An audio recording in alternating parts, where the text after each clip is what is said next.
आदिवासी महिला को भेटिले कंटाबांझी विधायक लक्ष्मण बाग जुराबंध गांव को जाई से भेटिछंती पीड़ित परिवार को भेटी निरपेक्ष तदंत करी दोषी विरुद्ध में दृढ़ कार्यानुष्ठान ग्रहण करने पदक्षेप नेबा पई पीड़िता को आश्वासना दैछंती।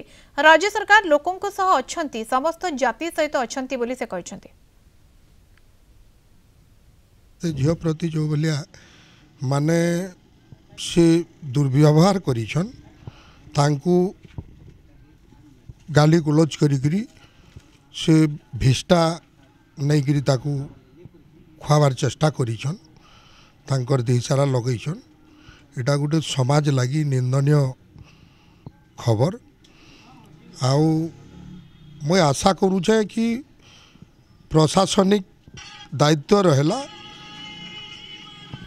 तार तुरंत पदक्षेप ग्रहण करिछन आउ तार छानबीन करी दोषी को उचित दंड मिलू कठोर दंड दिया जाऊ। एटा समाज पाई गोटे भल खबर है। जोराबंद रे अघटना है निश्चित भाव में मुझे आशा करुचे पुलिस प्रशासन हो कि सरकार प्रशासन हो जो भली न्याय मिलबार कथा से झील प्रति तांकू निश्चित भाव में न्याय दिया जावा।